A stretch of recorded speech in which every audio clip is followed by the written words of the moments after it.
ఇప్పుడు ఆంధ్రాల ప్రచారాలు మస్తు జోరుగా సాగుతున్నాయి. ఒక దిక్కు సీఎం జగన్ ఏమో సిద్ధం అనుకుంటా బహిరంగ సభలు పెట్టుకుంటా పోతాంటే, ఇంకొక దిక్కు మాజీ ముఖ్యమంత్రి బాబు సారేమో కూటమి తరఫున ప్రచారం చేసుకుంటా ప్రజాగళం అనుకుంటా బహిరంగ సభలు పెట్టుకుంటా పోతుండు. ఇక గసొంటి సభల కొంతమంది చిన్న పెద్ద లీడర్లు మాట్లాడుకుంటా వీళ్ళ గుర్తుకు బదులు వాళ్ళ గుర్తు, వాళ్ళ పేరుకు బదులు వీళ్ళ పేరు చెప్పుకుంటా సభకొచ్చిన జనాన్ని ఎట్లా ఆగం పట్టిస్తుర్రో చూడుర్రి.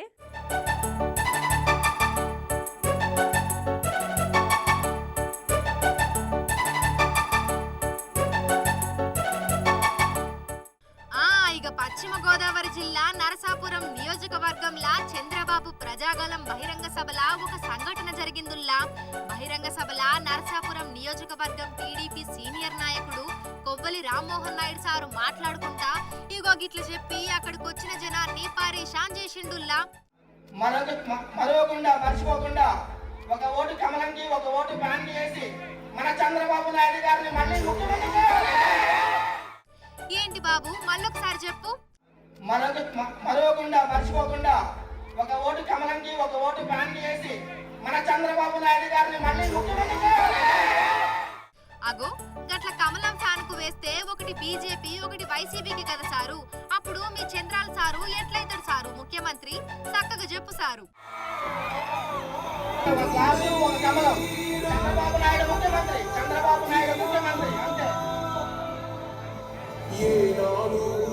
ఇక పక్కన ఎవరో వచ్చి చెప్తే ఇప్పుడు సరి చేసుకున్నాడుల్లా. అయితే నర్సాపురం నియోజకవర్గంలా కూటమి అభ్యర్థిగా జనసేన పార్టీకించి పొమ్మిడి నాయకర్, నరసాపురం పార్లమెంటు కూటమి అభ్యర్థిగా బీజేపీకించి శ్రీనివాస్ వర్మ పోటీలున్నారు. అయితే ఒక ఓటు గాజు గ్లాసు, మరో ఓటు కమలం గుర్తుకెయ్యండి అనబోయి ఫ్యాన్ గుర్తుకు ఓటెయ్యుర్రి అని అనుకొచ్చిండు. ఇక మరి అక్కడ టికెట్ కోసం ఆశపడి గదిగిట్ల రాకపోయేసరికి వైసీపీలకు పోదామని గిట్లా గట్టిగా ఫిక్స్ అయినట్టున్నాడు. అందుకే గిట్లా వైసీపీ గుర్తు ఫ్యాన్ను మర్చిపోలేక సార్ గిట్ల చెప్పుకొచ్చిండు కావచ్చు అంటారు ఈ వీడియో చూసిన జనాలు.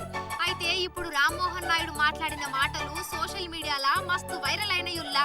ఇక దాన్ని వైసీపీ పార్టీకి చెందిన వాళ్ళందరూ రామ్మోహన్ నాయుడు వీడియోను చూసి టీడీపీ నేతల గుండెల్లో సైతం జగన్మోహన్ రెడ్డి సార్ ఉన్నాడనుకుంటా కామెంట్లు పెట్టుకుంటా షేరింగ్ చేస్తున్నారు.